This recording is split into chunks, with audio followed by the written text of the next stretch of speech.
Learner এই লেসনে আমরা জানবো যে বিগ র্যাপার টপ হেডার আমরা যে আইডিটি ধরেছিলাম যে বিগ র্যাপার টপ হেডার তারপর যে টপ মেনু এই আইডিগুলোকে ব্যবহার করে স্টাইলিং আমরা করব। তো আমরা এখন প্রথমে যে স্টাইলিংটি করব এটি হচ্ছে বিগ র্যাপার আমি কপি করছি, কপি করে এখানে পেস্ট করছি, পেস্ট করে এখানে আমি তার ভিতরে আমি আমার কোড লিখছি যে সে যদি ম্যাক্সিমাম সমান করে নিচ্ছি, ম্যাক্সিমাম রেফার ম্যাক্সিমাম ওয়াইড আমি তাকে 1000 পিক্সেল দিচ্ছি।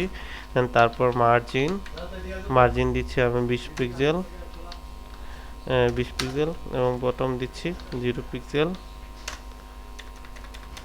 0 পিক্সেল। তারপর ডিসপ্লে ওয়েব কিট বক্স দিচ্ছি আমি, এটি হচ্ছে CSS3 এর একটি property. Web kit hyphen box oriented vertically হবে, এটা ভার্টিক্যাল। আমরা CSS3 প্রপার্টি ব্যবহার করছি। আমরা এখন লিখব web kit box flex statement শেষ।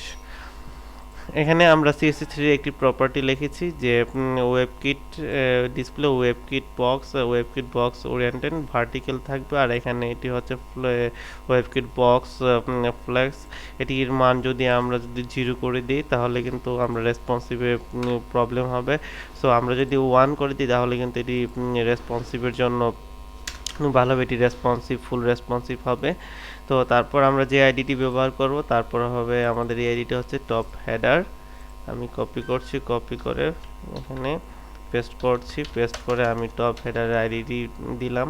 তারপর এখানে আমি দিব টপ হেডারের ব্যাকগ্রাউন্ড দিব, টপ হেডার ব্যাকগ্রাউন্ড দিলাম আমি ইউলু। তারপর তার বর্ডার দিচ্ছি আমি এখানে 3 পিক্সেল সলিড ব্লু। তারপর প্যাডিং দিচ্ছি আমি যে 20 পিক্সেল। তো এখানে আমি এটি দিলাম, আমরা ব্যাকগ্রাউন্ড দিলাম ইউলু, বর্ডার 3 পিক্সেল সলিড ব্লু এবং প্যাডিং 20 পিক্সেল। সেভ করছি। তারপর আমরা টপ মেনু যেখানে ব্যবহার করছি আইডিটি টপ মেনু আমরা এখানে আইডি দিলাম টপ মেনু। তারপর তার ভিতরে আমরা স্টাইলিং যে করব বর্ডার রেড দিলাম। তারপর আমরা তার ব্যাকগ্রাউন্ড দিব ব্লু। আমরা যে কোনো ব্যাকগ্রাউন্ড দিতে পারি, আমি আপনাদের একটি এক্সাম্পল দেখাচ্ছি। কালার হোয়াইট দিলাম।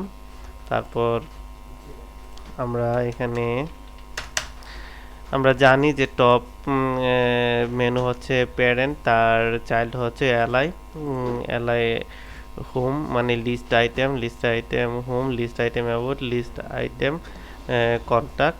তো আমি এখান থেকে টপ মেনুকে আবার কপি করছি, কপি করে আমি আইডি ধরে কপি করে পেস্ট করলাম টপ মেনু এলাই। এদিকে আমি ডিসপ্লে ইনলাইন ব্লক করে দিলাম, ব্লক CSS3 প্রপার্টি এটি।